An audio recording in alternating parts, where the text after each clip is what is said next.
Hello, and welcome to Developmental Talent. Your ear holes are about to be crammed full of the most action-packed wrestling podcast on the entire fucking planet. And it's exclusively on freaksugar.com. Now, here are your hosts, hailing from parts unknown, Brandon Van Hook and Lemon Juice McGee. Welcome everyone to the second episode of Developmental Talent, where we bring you the ups and downs, ins and outs, and news and highlights this week in professional wrestling. I'm Brandon Van Hook, and with me as always, Freak Sugar's own Lemon Juice McGee. Hey guys, glad to be here. My shoulder hurts because I'm apparently an old man now. So thankfully joining us tonight is the fighting man Matt Pierce. What's up guys, how you doing? And our own logistical expert, Hoagie Masters. Thank you for having me on the show. The man so nice, he was named after a sandwich. Let's get right into things. Kick off with our first segment. The Figure 5. Well, it's almost Halloween. And almost time for Hell in a Cell. So in honor of that, this week's Figure 5 consists of WWE's most horrific moments. And get read us the list is Matt Pierce. All right, guys, this is most horrific moments. Again, like last time, this is subjective and opinionated. But let's start off with WrestleMania 15. The Corporation and Ministry of Darkness were feuding, and the match of that night was Bossman against The Undertaker to end the streak in a Hell in a Cell. The match itself was a so-so Hell in a Cell. However, it ended with the Bossman being hung by a noose from the cell, and the cell was raised into the ceiling. Now, I was still high school when this came out, and at the time I was not getting pay-per-views. I've never seen this. Like, I did not know this existed. It's more of an example of back in the Attitude Era, they would just do a lot of ridiculous things, and some of them went too far. This being one of them, they don't really mention it very often. They kind of glaze over this match and the streak, even. Yeah, I can never remember an instance where this has been replayed on Raw or on any form of WWE television. But I remember this match distinctly well, and the match itself kind of stuck up the joint, in my opinion. But, you know, the ending will make you remember it for sure. So are we talking, like, middle of the cell hanging from his neck? Yeah. Yes. Yeah. As they raise the cell, it hangs Bossman. Bossman's limp hanging from the cell, and then they cut to the backstage segment. As the Brood scale down from what has got to be the tallest building ever, and they scale down with the noose, feed it through the cell for Undertaker to hang Bossman. Yeah. God damn, I love the Brood. Well, next up, we got, speaking of the Brood, number 4 in our list is Edge.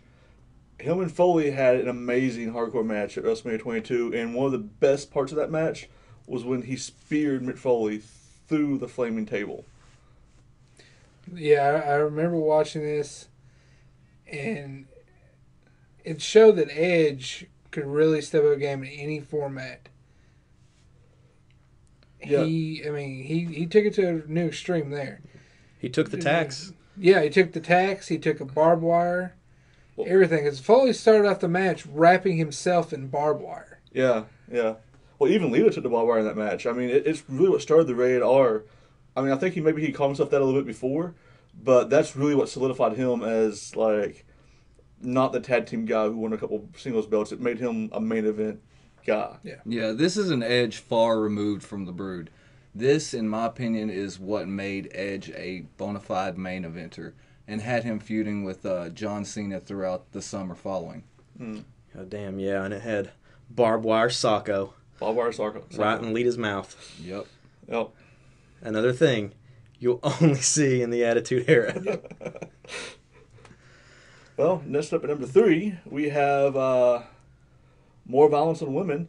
Bubba Ray Dudley, at the time, was doing a gimmick, well, I don't know what it was, but he was powerbombing women through tables. And one of the iconic women in the sport is Mae Young. And who at the time was in a storyline with Mark Henry. A lot of people know about that storyline. We won't get into it here. But Bubba Ray Dudley picks up Mae Young and powerbombs her off the stage through a table. Yeah, that's... it's one of those things. Even planned, so much can go wrong, and at her age, Yeah. I feel like the WWE took a huge risk letting that happen. Yeah. Yeah. It's insane. It never happened like today, or even if someone thought about it twice, but they don't think it would happen. You could play this clip for me 50 times in a row, and I will mark out so hard 50 times in a row. This was the best thing I've ever seen, and still makes my top 3 list of like all-time Raw moments.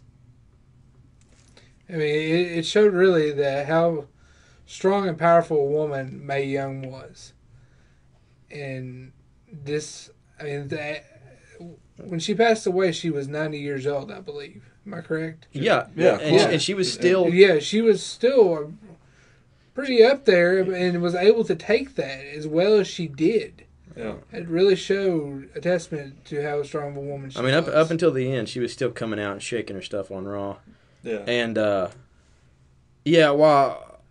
while the violence on women was definitely over the top in WWE at the time, this is just one of those things that, I mean, it's fit story-wise. Was it in good taste?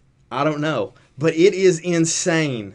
Yeah. And it is definitely horrific and deserves to be number 3 on this list. It's definitely crazy, yeah. Violence on women is something you don't see really anymore. Neither really is violence on billionaires. However, you used to. Shane McMahon used to be the hardcore champion.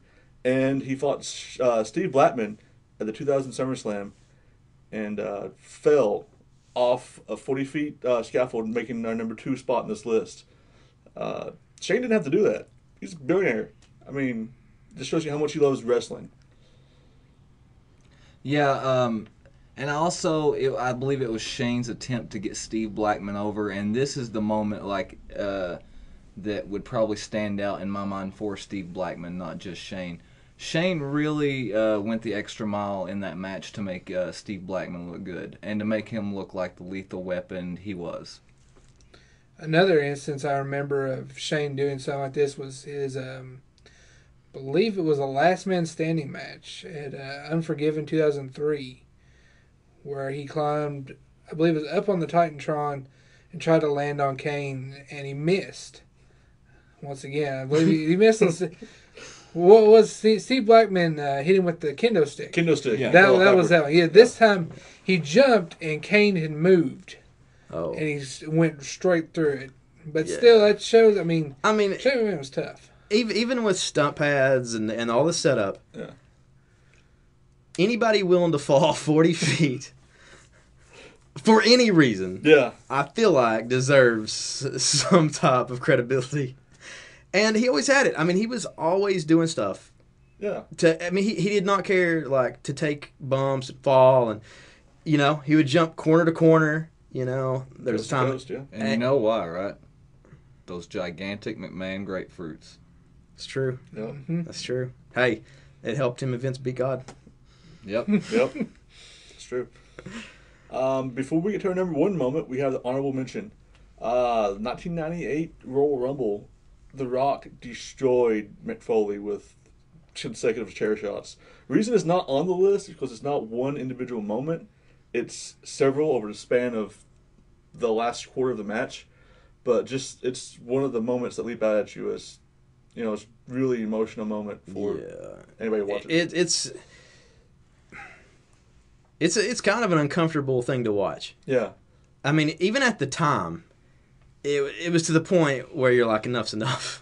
Yeah, because he's handcuffed. He can't defend No. unprotected chair No, shots. it's just chair shot after chair shot, and he keeps getting up. And the storytelling in the match is great, and it shows that Foley didn't quit, and they did the whole fake I quit through the mic.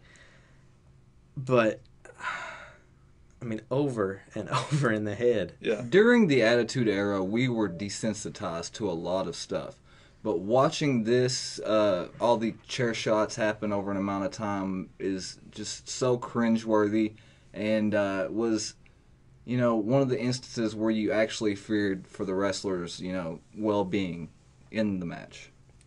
I remember seeing this in the movie Beyond the Mat. Mm-hmm. They talked about this, and they showed in the crowd Foley's wife screaming and His the kids crying, and I think that's how horrific this was watching this. I mean, the fans and then his family watching the whole thing. Yeah, I mean, there's a lot of people who give Foley a lot of flack for toning down his character after this, but those people need to go back and realize he gave a lot of himself, and for him to even be around today is kind of a miracle. So maybe we should lay off Foley a little bit and go back and watch what he used to do. Well, I remember when he came back after that match, and his head looked like a grapefruit, and it was just wrapped in bandages, and he still crammed that leather mask over top of it. Yeah, there's a point where you've done your job, and Foley has definitely done his job. Well, he was on Raw tonight. Yeah. And, talking up with the best of them. And I did not miss the fact that he wasn't being thrown off of that Hell in a Cell. So speaking of that, number one spot, when you guys think Hell in a Cell, what do you think? Foley coming off the top. Foley coming off the top. When you guys think violent moments WWE, that's up there. It may even be the violent moment. Yeah. That's our number one. Foley coming off that cage.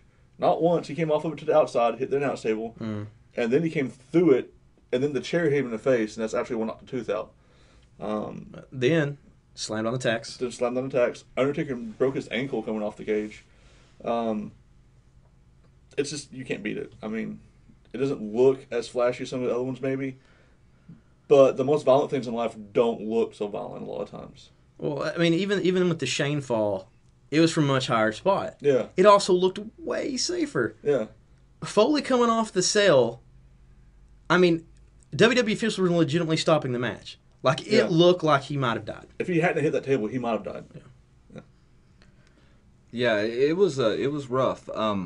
I remember watching that and actually fearing for Foley's life. And, the ramifications of that match has been felt, by Foley every day since. Like you said tonight, his career is defined by pre-sell and post-sell. So, I mean, it definitely deserves number one. Mm-hmm. I actually watched this match the other day on one of the Undertaker's DVDs, and the fall was just tremendous. Both falls, actually. And another part of it I remember seeing on there was Terry Funk getting choke slammed and his shoes fall. Yeah. It was a very serious moment, but they made it kind of comedic there. Yeah. And also the when they're raising the cell to get Foley out, and Taker's just standing on top. Yeah. And it's rising higher and higher to the ceiling, He's like, just what dominant. Yeah. And then you know what? Foley gets up and he starts climbing it again. Yeah. Because fuck it. That's why. Yeah. And then the look on Undertaker's face is like, fuck.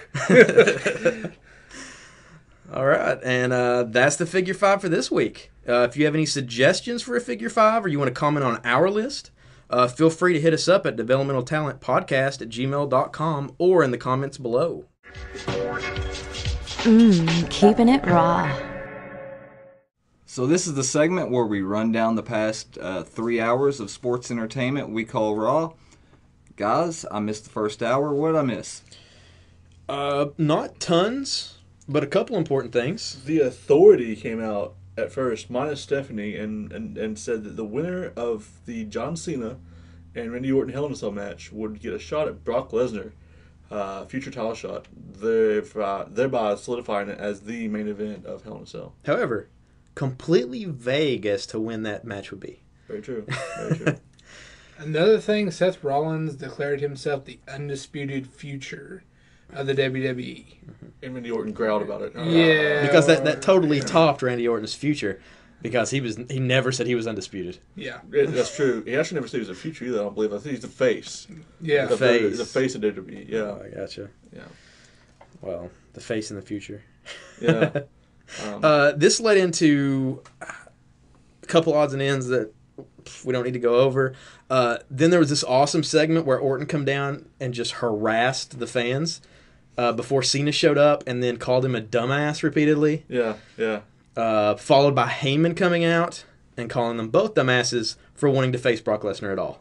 In fairness, I mean, Brock Lesnar's almost murdered John Cena twice now. That's true. So, and he wants a third shot. After they were done, Cena tried to put the F5 on Heyman, but then hesitated and stopped and put Heyman down. And then only to be hit by an RKO by Randy Orton. Yeah, and then Heyman thought he was safe. Yeah. It was all laughing it up, and Orton was like, "After you, sir." And then as soon as Heyman started to walk, just like the Vine videos, RKO out of nowhere. Yeah, Randy's had a big week. For sure. Yeah. He was all over this Raw. Yeah. I honestly believe that he will probably win Sunday night and probably face Brock Lesnar in a Survivor Series or Royal Rumble for the WWE title. That's what they're pushing for. Yeah, I'm with you on that. I really hope Orton does win, just because we definitely don't need another Cena-Lesnar match. And I hope he keeps it competitive. I mean, if he wins it, he wins it. But at least stay in the match with Brock, because I'm kind of tired of championship squash matches. That's true. Well, Night of Champions wasn't complete. That's squash. true. I mean, Cena surprisingly had a lot more offense than I figured he was going to have. That is true. And then, of course, Rollins destroyed it all. Yeah.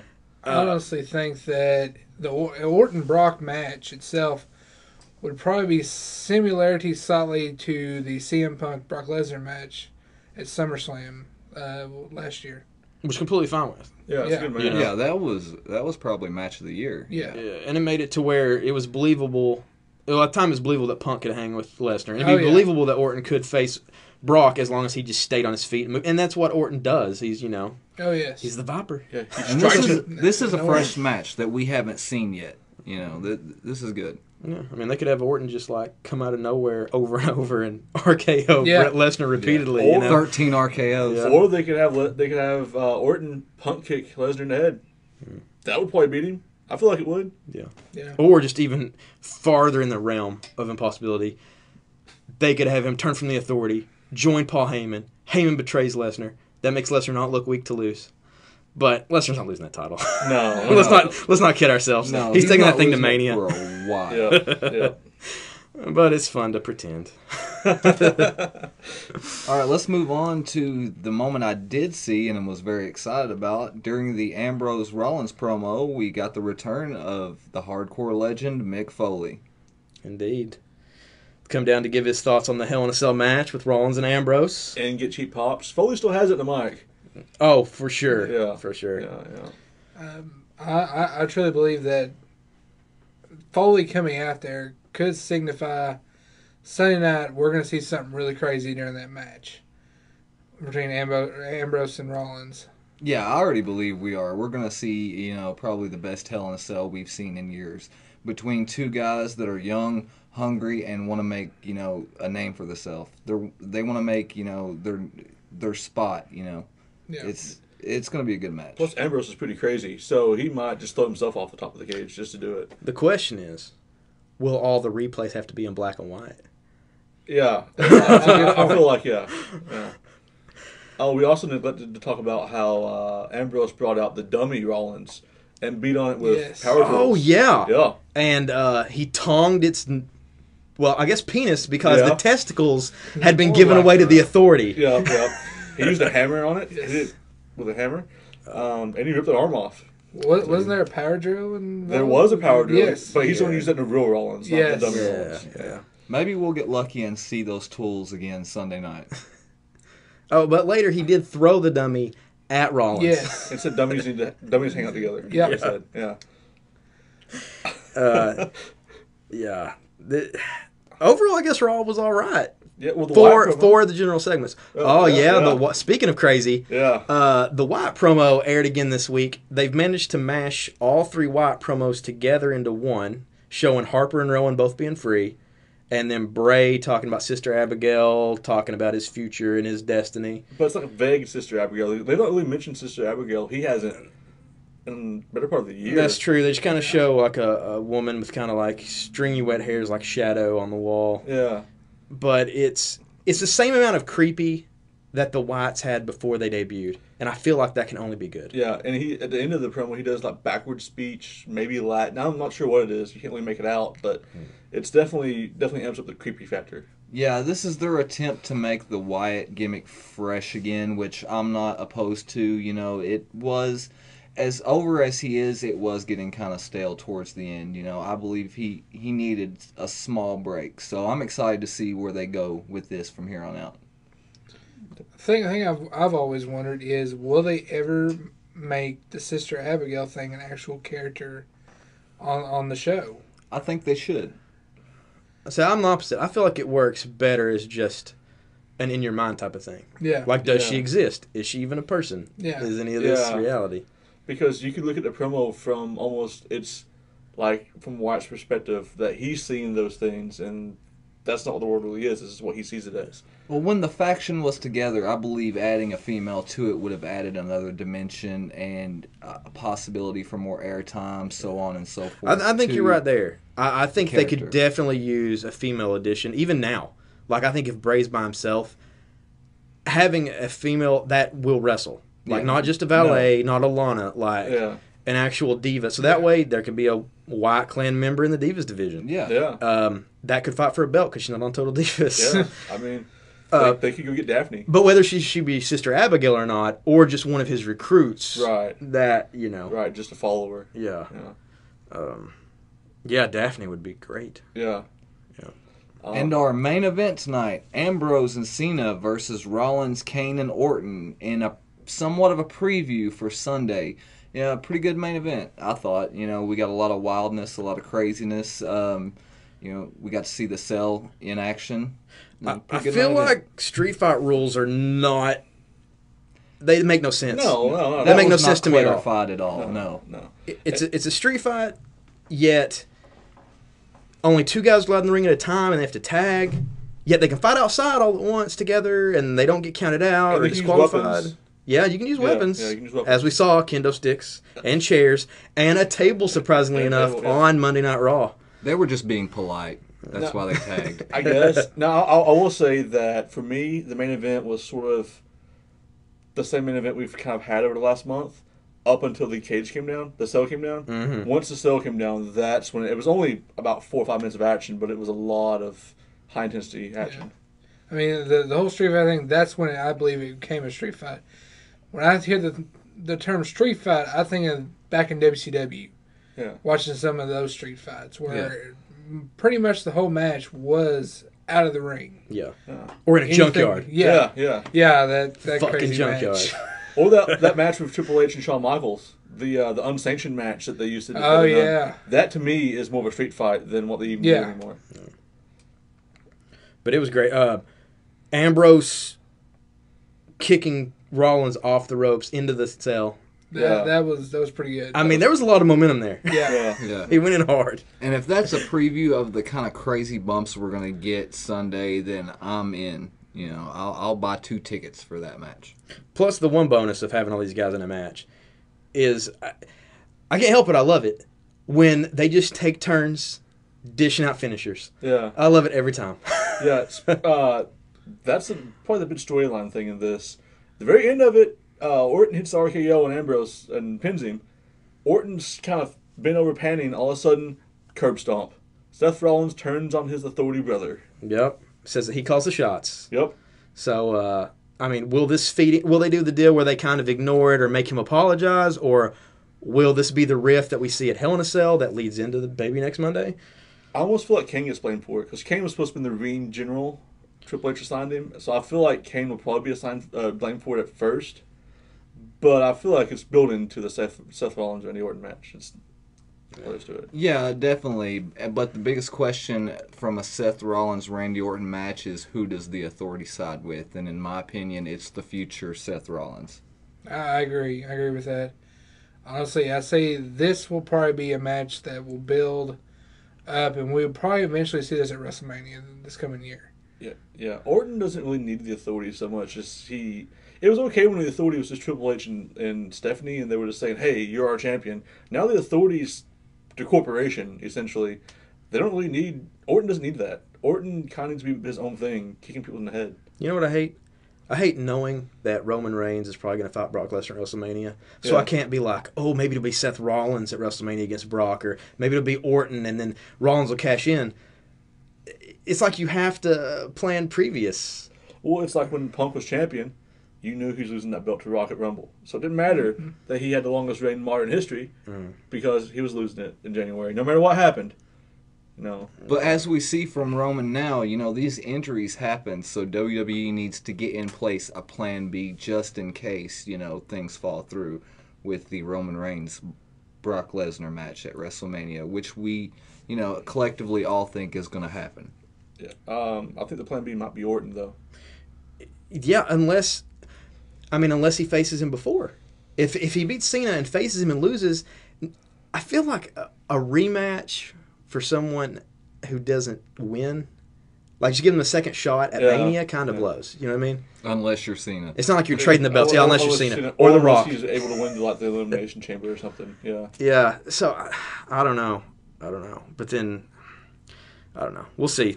Many months away. Yeah, it's like 6 months away. So yeah, I mean, plenty of time to change things up. Or for us just to bitch about things. Yeah. Or complain about Daniel Bryan needing more surgeries. Yeah. Yeah.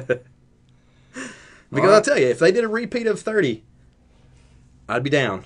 Yeah. They could do a whole nother documentary or just replay that one with New Year's. Either way, it'd be awesome. Yeah. So, all right. So, is that it for Keeping It Raw? We kept it pretty raw, I feel like. Yeah. Yep. That was mighty raw.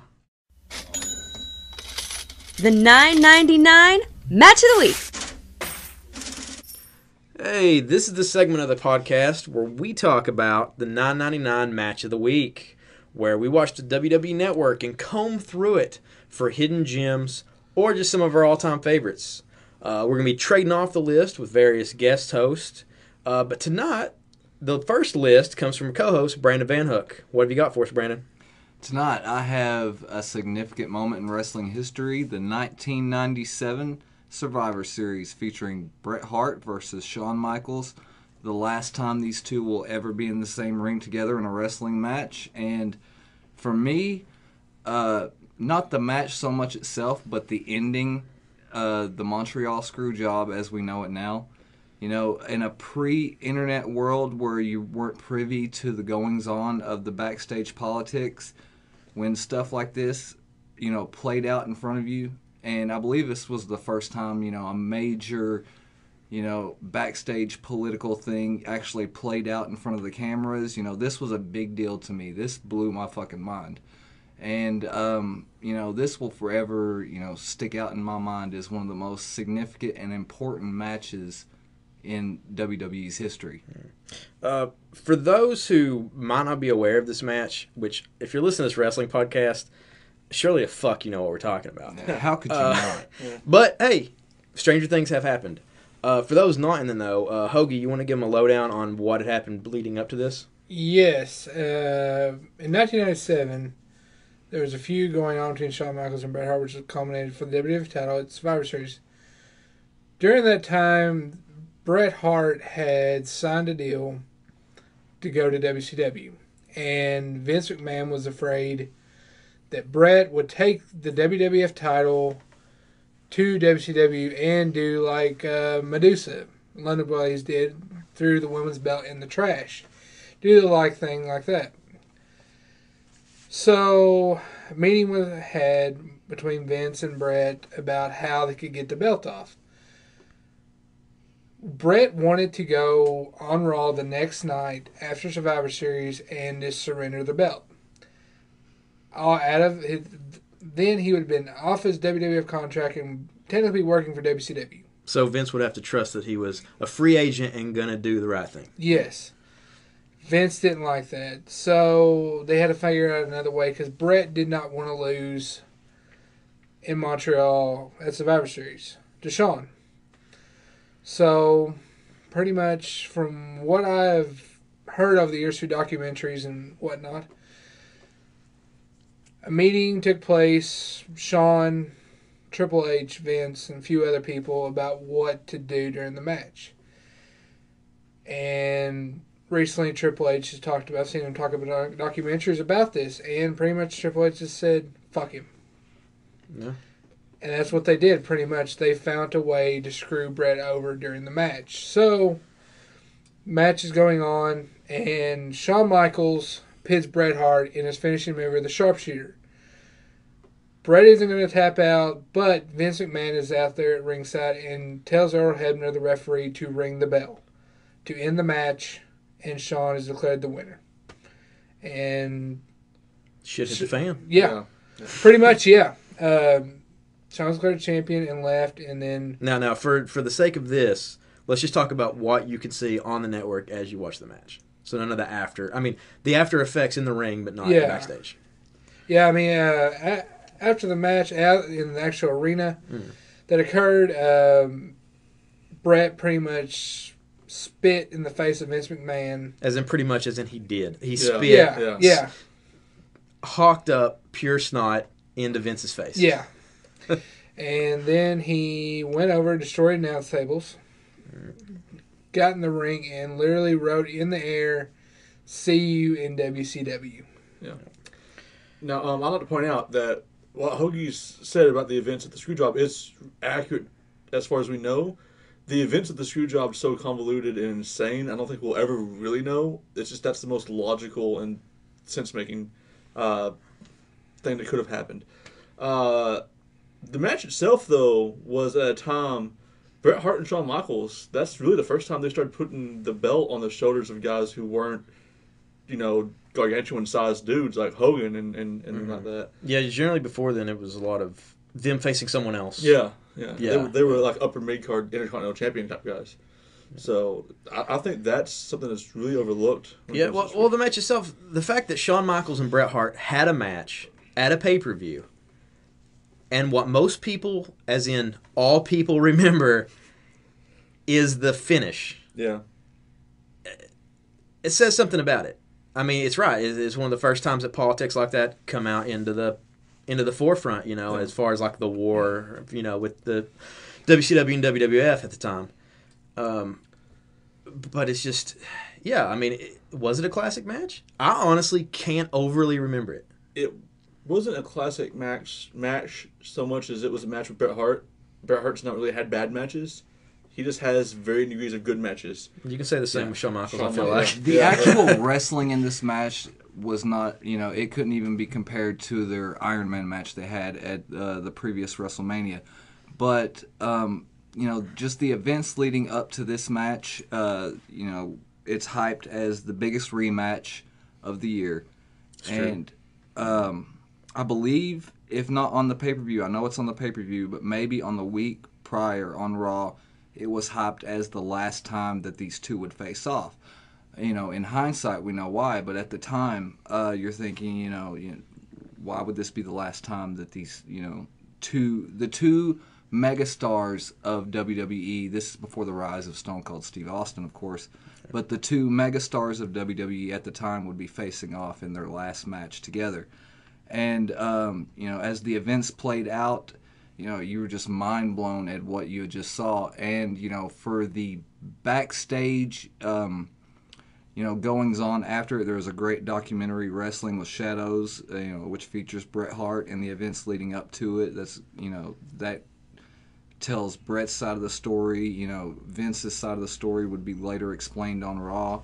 And just the whole event and everything surrounding it and the aftermath of it has been felt up to this day, which is why I feel this match is so important in wrestling history.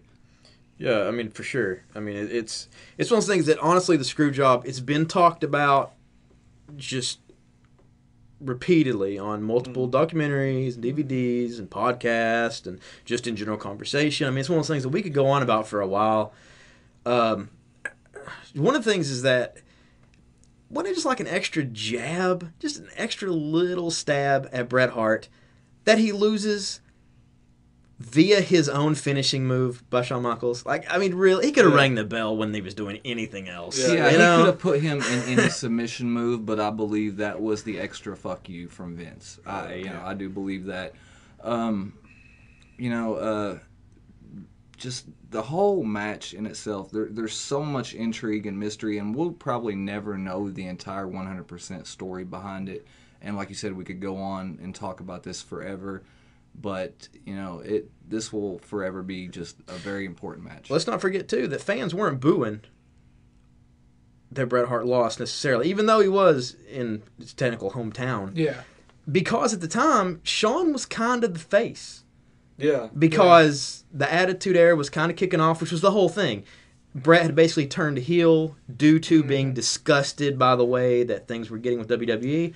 But fans Us included, we're yeah, loving it. You know? Which Bret that night was being cheered more than normal because they were in Canada. Yeah. Canada, Bret Hart's a hero. Well, even the Hart Foundation was out there, and they weren't really. There was a lot of confusion. The match.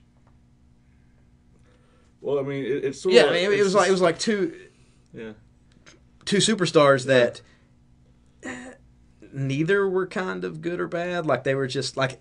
What was the thing where they were going to Raw? The Raw was going to Canada one day, and he was won one day, and Bret was getting cheered, and then they go to America, and then Shawn get cheered, and it was also sort of the semi-proto DX was being formed. Yeah, Shawn had his ass out bare a few times. And he shoved the Canadian flag up his nose. Yeah. But I mean, that's not really the match itself. It's the match itself. Yeah, that's true. As for the match, it's one of those that it's one that you can get on the network and watch for $9.99 a month. And check out for yourself and see how you deem it in your list. Yeah. Feel free to let us know. This week in wrestling history. Welcome back to This Week in Wrestling History. Today we've got Mr. Hoagie Masters who's going to regale us with the past like he's got a goddamn time machine. Alrighty, folks. This week in wrestling history. And on October 22nd, 2000, Kurt Angle won his first WWF title, defeating The Rock at No Mercy. That's a good brag. It's true. It's damn true. Yeah, it was good. On October 22nd, 1995, In Your House 4 took place, in which Dean Douglas won the Intercontinental title due to Shawn Michaels being forced to forfeit the belt due to concussion that occurred during a... Possibly... And while getting his ass kicked in a parking lot outside a bar. Yeah. Now, did they explain that on TV? Because I don't really remember that. No, he said he was hurt. They just said it was due to injury. Okay. Well, I know at the beginning of the show, Gorilla Monsoon says due to Shawn Michaels' concussion, he will not be able to compete, but there will be an Intercontinental title match. And they never explained, like they just made you assume it was from a previous match. Yeah, like a house show. Because they're gladiators and they're fighting all the time. And so there was an Intercontinental title match. Dean Douglas was technically declared the winner. Dean Douglas, who everyone knows as Shane Douglas. The franchise. First ECW champion. He won the belt from Shawn because Shawn was forced to forfeit it. Moments later, though, he had to defend that belt against Razor Ramon, which Razor Ramon won the belt from Dean Douglas that night. Not surprising. Which also, Mr. Razor Ramon is celebrating a birthday this week. Really? October 20th. There you go. Is his Big birthday. week for the bad guy. Happy birthday to Scott Hall. Yep. Speaking of the Intercontinental title also, this is a important week for it with Triple H.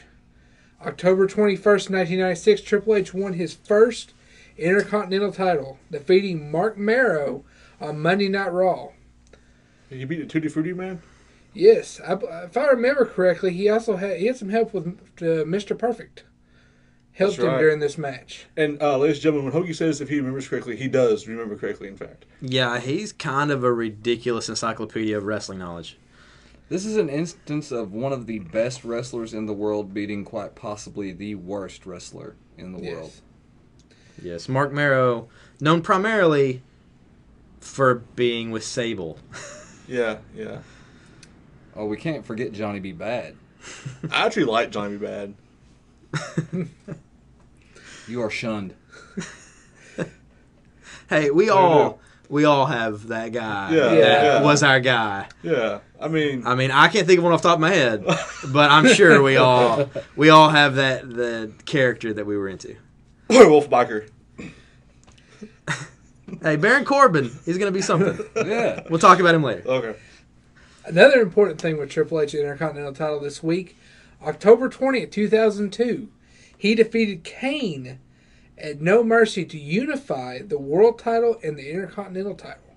The Intercontinental title would not be seen on, at the time, WWE television until Judgment Day 2003.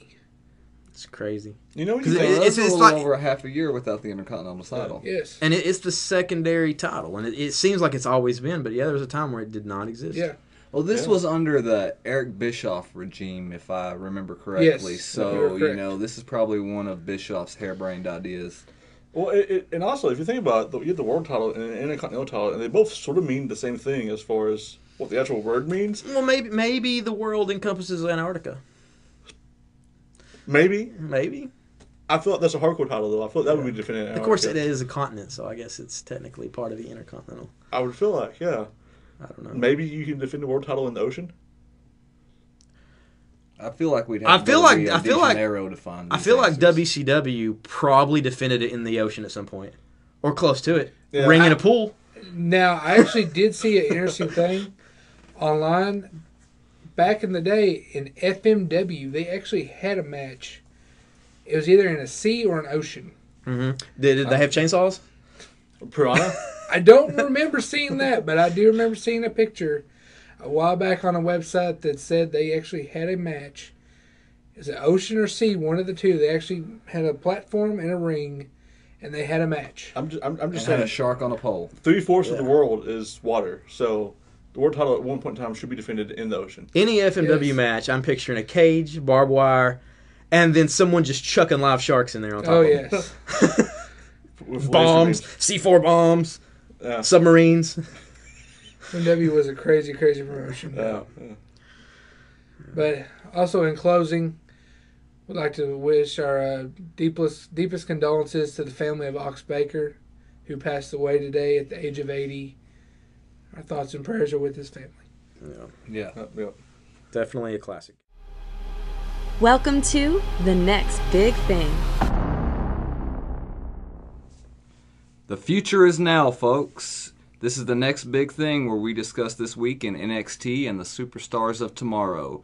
The show started off with a 30-second squash match from Baron Corbin, the werewolf biker, as he's lovingly called on this table.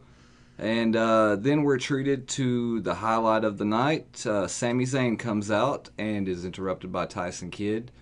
Don't know why Tyson is still on NXT. Guys, got any thoughts? It's an odd situation. He lost the right to ever fight for the title, yet he's mucking around in the title picture. Well, he's changing from Raw to SmackDown to NXT, then back to Raw. It's just confusing. Is he which roster he actually belongs to?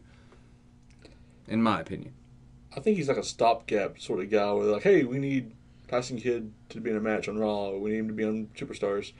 I mean, he's a good hand. He's a very good worker.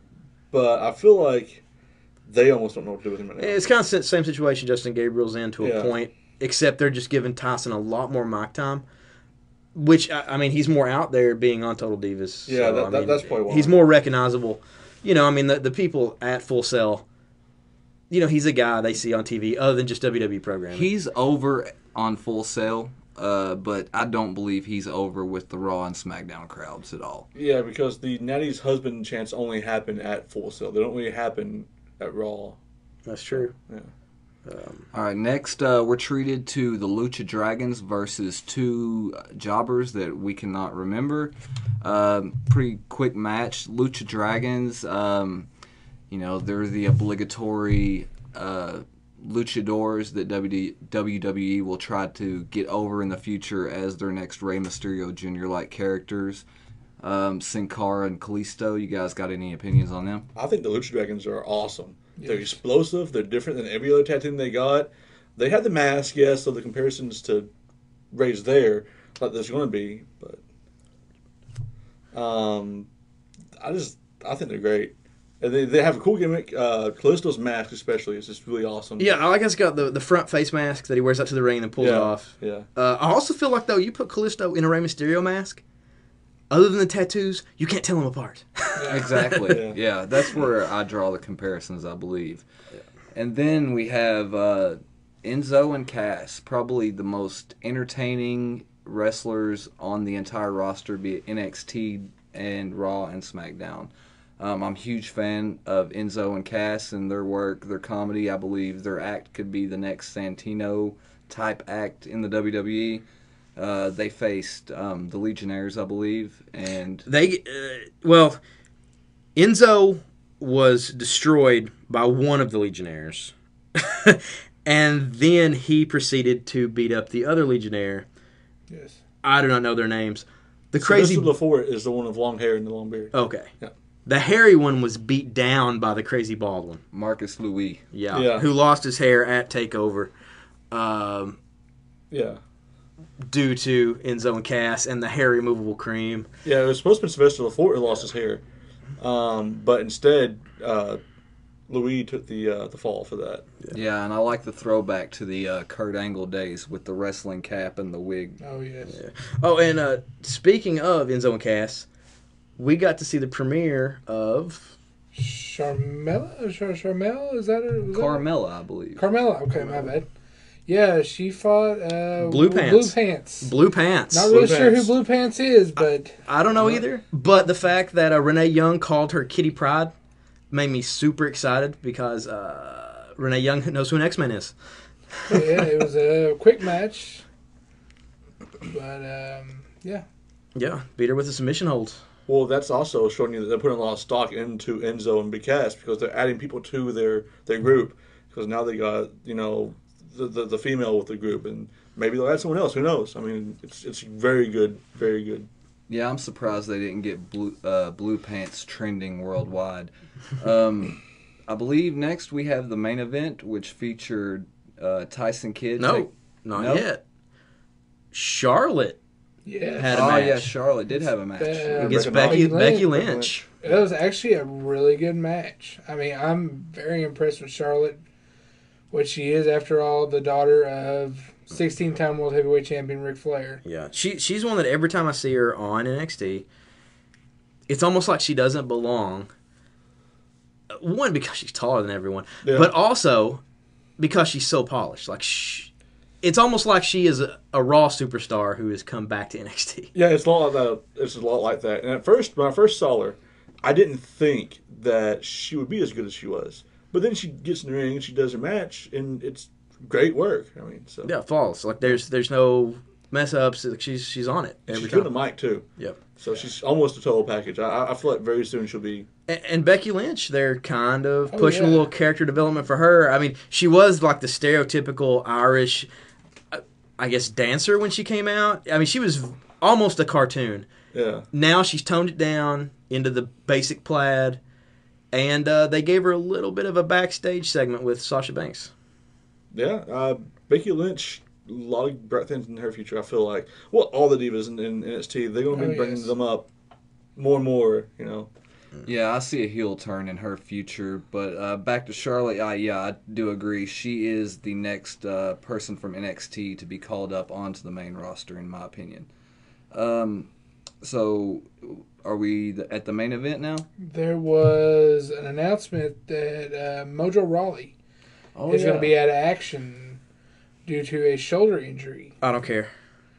I mean, you guys might care. I do care because I want him to come back as something different than get hyped, stay hyped, because that is the worst. It is the worst. I can't stand. He's just one of those guys that I have no connection with whatsoever. I don't care if he might be a good wrestler. Yeah. I don't know. I just can't get past the fact that I hate his character. His face. The way he talked during. They cut to him talking about his injury and everything. And the way he ended it, it made me kind of feel like he is going to go out of this hype, stay hype. Yeah. It seemed like more of a serious. Yeah. So he's serious not character anymore? Yeah. Oh, no. No, he said he was going to stay hyped. Stay hyped, okay. Maybe he'll just quit bragging about it and jumping. Yeah, he does jump a lot. But it does seem like he is going to continue. It seemed like he blamed Tyler Breeze for the injury, which, I mean, storyline-wise, he caused it. Yeah. But it seems like, when he comes back, that'll be a big thing. But where will Tyler Breeze be on his return? Because he's getting over pretty well. Yeah. Tyler Breeze is also very well polished. Yeah. And beyond that, I think main event? Yeah, the main event, yes. Hour-long show, man. It's weird to get to it so quick. Yeah. Main event featuring Sami Zayn and Tyson Kidd. Pretty solid match. Yeah, I agree. It was a very good match. The funny thing I found about the whole thing was during the earlier promo with Tyson Kidd and Sami Zayn, and then the start of the match, Tyson Kidd was wearing Sami Zayn's shirt. Yeah, and I didn't quite. I mean, I don't know. It didn't make much sense. Yeah, I'm gonna get under your skin by putting money in your pocket. yeah. I don't know. The sarcasm was awesome because he brags to Sami Zayn about how he sells shirts. He's wearing a shirt. Yeah. To be fair, I don't know. Does Tyson Kidd have a shirt? I don't think. I So. don't think he does. I don't. If he does, it's old. Like Yeah. we're talking like He just wears black. natties. We're talking black and pink. Yeah, I would think. I mean, and if it says Heart Foundation, I don't think you can count it as his shirt. So. No. He wears a Mike Tyson shirt with the Mike scribbled out.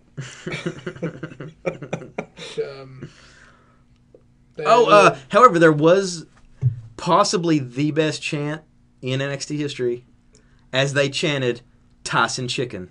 Tyson Chicken. Tyson Chicken. Tyson Chicken. I missed that. That is pretty creative.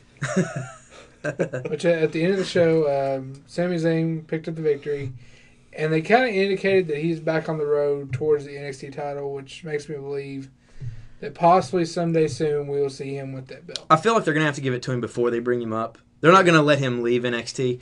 And it's getting to that point where they're not going to be able to hold him for much longer. They got all this new blood coming in. And they have a lot of holes in the main roster they need filled. Plus, if they're going to have him win it, then he's going to have a rematch feud with Adrian Neville because they're friends. Yeah. Then eventually face off somebody like Steen, perhaps? Of course, Awesome. it could be really awesome to see Sami Zayn win the NXT title and then have it on Raw, maybe defending that title on Raw, or maybe just having it on Raw, having the matches. That way it brings more attention to NXT and more people can watch it. That's true. I thought for a while they were going to start having NXT matches on Raw, but they've just cut it. Just that one, yeah. Yeah, we were treated to that one, and we haven't seen one since. Yeah. And And like we said before, the house show we went to, they had the surprise NXT title match. Tyson Kidd and Neville, yeah. the crowd went crazy for it. Mm-hmm. So, I mean, people want to see these NXT guys, and I feel like people like seeing them in the NXT environment, so they don't necessarily have to... They don't necessarily have to bring them up and take away the belt and make them WWE guys. They could just have an NXT title match every now and again, and people are going to love it. It could be the, instead of having a random Battle Royal or something like that before pay-per-views, why not have an NXT title match? Yeah. And also, I think we can all agree the NXT TakeOver pay-per-views have been probably easily WWE's best pay-per-views. Oh, yeah. Yeah, they're incredible. And to go along with that, I do believe Sami Zayn will get his shot at the next one that will be coming up, I believe, in November. Sami Zayn, he's going to be called up sooner than later, but he does need that one, run with the NXT title.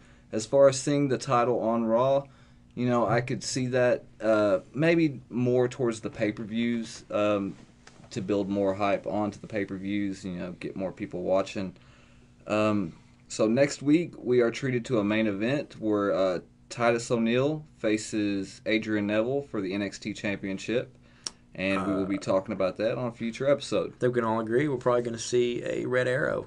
Yes. Yeah, I believe so. Although, just throwing it out there, Titus O'Neil as NXT champion, he would dominate everybody. He's huge. I mean, compared to NXT guys, he's just massive. That's true. I also feel, though, you put Titus O'Neil as NXT champion, he knows he's not going back up. That is I very true. don't hate Titus O'Neil. I'm indifferent about him. If he can go down to NXT and get himself over with possibly a new gimmick, then good for him. But he needs some new. You're blood. not a fan of the barking, No, not at all. or No the Slater tight Raider. groin hugging trunks.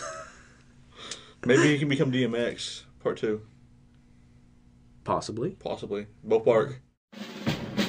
The Declaration of Independence. And this is the Declaration of Independence, where we cover all things independent in the wrestling world. Ring of Honor, Chikara, Shimmer, etc. If you would like to send some upcoming events from your local federation you'd like to hear on the air, you're welcome to hit us up at developmentalpodcast@gmail.com. To get into tonight's declaration, here's Matt Pierce. Okay. Well, this weekend, the 18th and 19th, was Shimmer's 9th anniversary weekend. It was topped off with Nicole Matthews defeating Cheerleader Melissa, Athena, and Madison Eagles to become the new Shimmer champion. Saw a really awesome picture of her throwing a fireball. People don't throw fireballs enough anymore in wrestling these days. That's And true. it's just awesome. Fireballs have been drastically cut down over the past few years. Yeah, I feel they should make a comeback. Yeah. I feel they should. Follow that up. This upcoming weekend, Shikara is going to have Thunderball at the new Mid-Atlantic Sportatorium. It's doors open at 6:30. Event starts at 7. Children 12 and under are admitted free with paying adult. Tickets are $20. Not bad at all. Chikara is very good family fun. It's like, well, I mean, it's like a cartoon almost in the ring. It's just family friendly, kid friendly. I've been saying for a while that they should film Chikara and put it on Adult Swim, and it would do crazy numbers. Yeah, it would. Yeah, what little I've seen is very entertaining. The stuff with Chuck Taylor and the grenade cracks me up every time I see it. Yeah, and the ants, all the ants are awesome. Also, this weekend, another show from Shikara, Moonraker, at the Greater Richmond Convention Center. It'll be Grand Ballroom C. Doors open at 2:30. Event starts at 3 p.m. That's local time, so it'll be Eastern. Again, children 12 and under are admitted for free. And tickets are also $20. And if people saw a theme with the names of their shows, Thunderball and Moonraker, Chikara films seasons of wrestling, which is kind of awesome. They've come up with full storylines, set them up. This year, all their shows are named after James Bond films. Yep. Last show of the year is going to be You Only Live Twice. Nice. Finally, Ring of Honor this Saturday is going to be filming a TV taping, part of the Reloaded tour, at the Lakeland Center in Lakeland, Florida. It bell times at 7:30 p.m. A couple of the matches is AJ Styles versus Hanson from War Machine, and the Briscoes will be fighting the Kingdom. And while that's not a full match card by any means, if you have the access to go watch a Ring of Honor show and you miss it, just punch yourself in whatever genitalia you may have. Because we happen to attend Ring of Honor's Best in the World pay-per-view, and it is simply amazing. Simply amazing wrestling. Yeah. There wasn't a slow match. From bell to bell, it was everything. You didn't want to leave your seat to go get popcorn or anything. You want to sit there and watch what happened next. And quick plug, you can read all about it, plus photos, in my article on freaksugar.com. See how I did that? I see that. That's how it works. Yeah. And looks like that's it for this week's Declaration of Independence. All right. Thank you guys for listening to our second episode of Developmental Talent. And before we go, guys, any random thoughts? Yeah, I'd like to say tonight we saw the new John Cena-centric promo for WWE 2K15. Fuck, I'm so excited to play that game. And now I have to wait till November 18th for it to be on current gen. I play PS4, by the way. I'm not giving up my gamer tag because I suck. It's ridiculous. Like, I don't understand the delay. I'm assuming it's because of the career mode. I hope to God CM Punk wasn't the reason. Because if you are, so help me, you quitter. I love you, but I will not hold back. And that was a threat. Yeah, I don't even want to talk about it anymore. Okay. It makes me upset. We've talked about Hell in a Cell out tonight. Do y'all remember the Kennel From Hell match? Of course we remember that. Boss Man, right? Yeah, it was. Well, let me break down the match for you all. Al Snow and Big Boss Man were feuding at the time, and Al Snow had this little chihuahua named Pepper. So one day the Big Boss Man kidnaps Al Snow's dog and pretty much kills it. And he cooks it. Yep, he pretty much killed it. Yeah. And he feeds it to Al Snow. And Al Snow freaks out. At the time, I mean, they were heavily fighting. Yeah. Why did Al Snow ever agree to go to his fucking house for dinner? You know? Well, maybe you want to make amends. Maybe. Maybe. That's what it was. So... And this was post-head Al Snow, right? He didn't have head anymore. He had Pepper in his place. Yeah, yes. Pepper in his place, I believe.